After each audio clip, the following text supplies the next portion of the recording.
Bismillahirrahmanirrahim. Assalamualaikum warahmatullahi wabarakatuh. Alhamdulillahi rabbil alamin. Wassalatu wassalamu ala asrafil anbiya'i wal mursalin nabiyina Muhammadin wa ala alihi washabihi ajmain. Nama yatullah wa tulibat para santri kelas 8 putra maupun putri yang dicintai karena Allah rahimani wa rahimakumullah. Kita lanjutkan pelajaran fikih kita. Kemarin sudah sampai pada tentang penamaan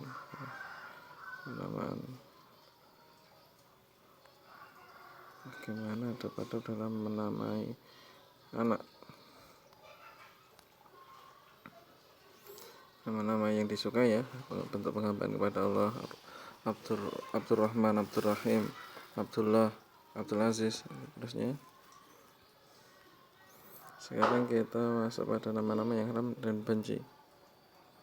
Ini udah sebagiannya ya.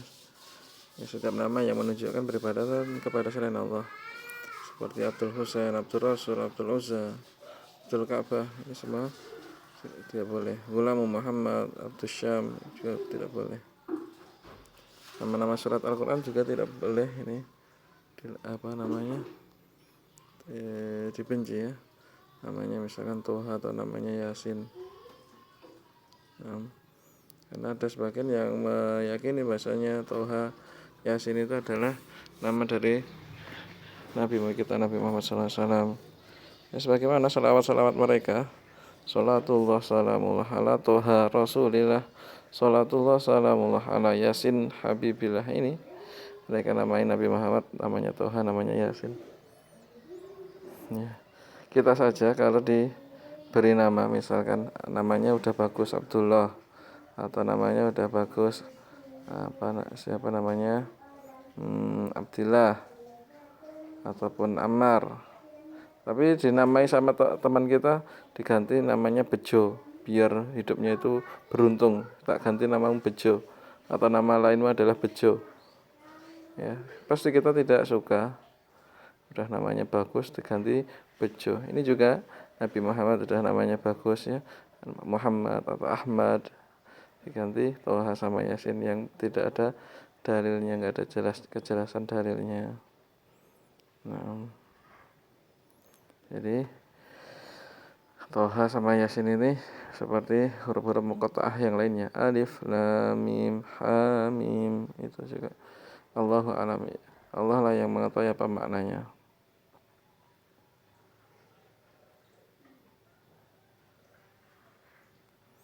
Kemarin sudah sampai sini ya, yang haram dan yang makruh kemarin juga sudah disebutkan. Contohnya adalah nama yang mentazkiyah diri sendiri, mentazkiyah diri, yang mensucikan diri. Namanya misalkan mukhlis, orang yang ikhlas, Khalilullah, kekasih Allah, itu semua di makruh ya, karena mentazkiyah.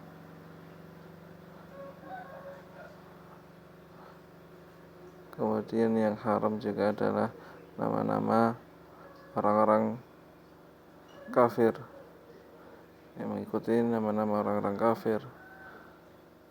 Juga nama-nama yang berisi atau mengandung makna, mengandung arti ya, kejelekan. Kemudian hal-hal yang berkaitan dalam penamaan. Kapan itu waktu penamaannya? Yaitu seorang diberi nama pada hari lahirnya. Hal itu berdasarkan hadis dari Anas bin Malik radhiyallahu ta'ala anhu. Dia berkata Rasulullah SAW bersabda, tadi telah lahir untukku seorang anak laki-laki dan aku namai dengan nama bapakku, yakni Ibrahim. Wulidali al-lailata gulamun fasammaituhu bi ismi abi Ibrahim. Ya, wulidu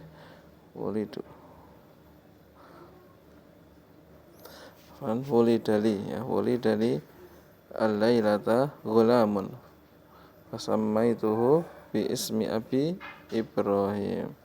Aku namai dengan nama bapakku, yakni Nabi Ibrahim. Bapaknya para nabi ya, Abul Anbiya. Dan berdasarkan hadis Abu Musa al-Asy'ari radhiyallahu ta'ala anhu, dia berkata, wulida li ghulam fa'ataitu bin Nabi sallallahu alaihi wasallam fasammahu Ibrahim. Ya sama. Lahir untukku seorang anak laki-laki dan aku bawa kepada Nabi, maka beliau memberi nama Ibrahim. Riwayat Bukhari dan Muslim. Dan yang lebih utama, jangan sampai mengakhirkan penamaan lebih dari 7 hari semenjak lahirnya.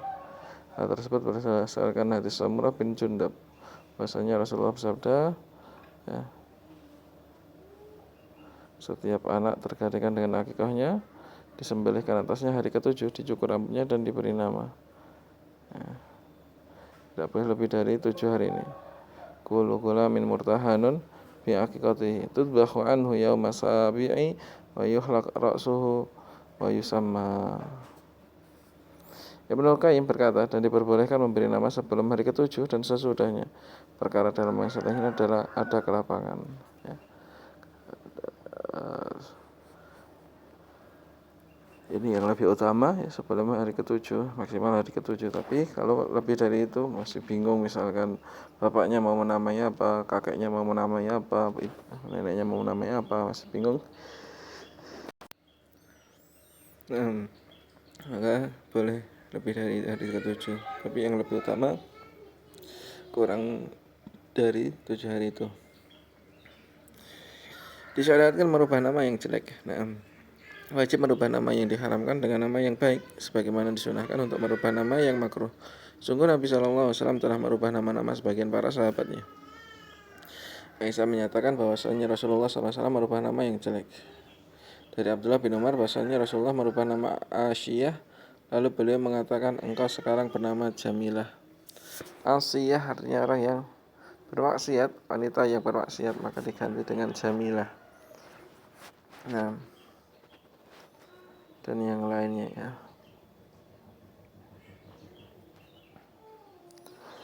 Kalau tahu namanya itu berarti jelek, kalau di Jawa misalnya ada Parji, itu condongnya ke Farji, ya, yang namanya artinya kemaluannya wanita, ya, jadi ganti aja,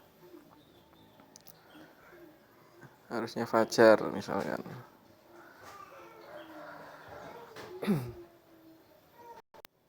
Namanya Dina, artinya hina, ya, hina Dina, ya, kayak dunia itu dana, ya, deno, ya, hina, ya, kalau bisa diganti. Dan selainnya, ya, dilihat arti-artinya, ditanyakan ini artinya ngarah ke mana, itu bisa insya Allah tahu itu namanya artinya jelek atau tidak. Kalau artinya ternyata jelek, ya baiknya diganti. Ada pada pengarahan dan pengarahan. 1. Disukai untuk memanggil seseorang dengan nama yang paling disukainya. Tidak boleh memanggil dengan nama atau kunyah atau gelar yang tidak disukainya, seperti yang difirmankan oleh Allah, wala talmizu anfusakum wala tanabazu bil alqab bi'sal ismul fusuqul ba'dal iman. Bi'salismul, ini dibacanya bi'salis, ya, bukan bi'sal is, tapi bi'salis, bi'salismul fusuqu ba'dal iman. Dan jangan memanggil dengan gelaran yang mengandung ejekan. Seburuk-buruk panggilan adalah panggilan yang buruk sesudah iman. Surat Al-Hujurat ayat 11. Ini biasanya, ya, laki-laki, ya, senangnya berantem, ngejek, habis berantem, ya, bilang kalau temannya itu, ya, seperti hewan apa begitu, dipanggilnya dengan sebutan hewan. Nah, ini adalah perbuatan fasik, perbuatan jelek. Seburuk-buruk panggilan adalah panggilan yang buruk sesudah iman. Malam yabtu faulaika hudzalimun. Kalau tidak mau taubat, tetap aja senangnya ngeledek temannya, senangnya memanggil temannya dengan sebutan yang jelek, maka orang-orang seperti itu orang yang zalim. Jadi hendaknya memanggil teman kita dengan nama yang ia sukai. Kedua, disunahkan memakai nama kunyah meskipun belum memiliki anak atau bahkan belum berkeluarga, dan disukai untuk memanggil seseorang dengan nama kunyah yang dia sukai, ya. Kalau laki-laki berarti ada abunya, abu siapa. Kalau perempuan mungkin ada umunya, umu siapa gitu, kunyah itu. Nah, 3. Hendaknya ketika menyebutkan nama seseorang dan bapaknya harus dihubungkan dengan nasab antara keduanya, bin atau binti ya. Kalau bin untuk laki-laki, binti perempuan, sehingga dikatakan fulan bin fulan atau fulanah bintu fulan. Nah, karena misalkan Abdullah namanya banyak, maka Abdullah disebutnya bin siapa gitu. Yang Abdullah anaknya siapa, maka disebutkan bapaknya, tidak masalah. Kemudian yang 4, hendaknya menjauhi penamaan dengan nama-nama khusus yang dipakai oleh orang-orang kafir. Nah ini,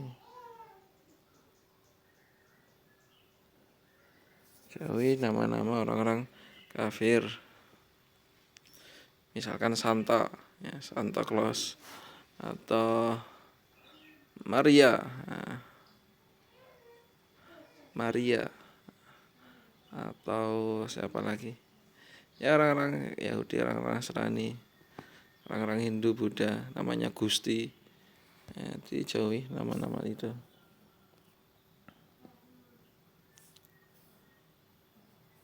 Tugas evaluasi silakan untuk ya dikerjakan mandiri ya. Kita selesai di buku fikih ini. Tinggal murajaah insyaallah dengan adanya tugas maupun soal-soal lewat Google Form atau apa, insyaallah iya ditunggu saja. Insyaallah ini terakhir, Senin dipakai untuk murajaah saja. Hari apa ya? Selasa atau Rabu itu fikihnya dipakai untuk murajaah, lihat-lihat, baca-baca tugas-tugas yang belum dikerjakan, belum diisi ya, segera diisi. Yang kurang paham bisa ditanyakan. Nah, kegiatan-kegiatan ini sebagai murojaah. Jadi kita paham apa yang disampaikan, apa yang kita baca dari materi, nah itu dituangkan dari kegiatan evaluasi maupun tugas. Nah, ya mungkin itu dulu yang Ana sampaikan. Kurang lebihnya mohon maaf. Subhanakallahumma bihamdika asyhadu an la ilaha illa anta astaghfiruka wa atubu ilaik. Assalamualaikum warahmatullahi wabarakatuh.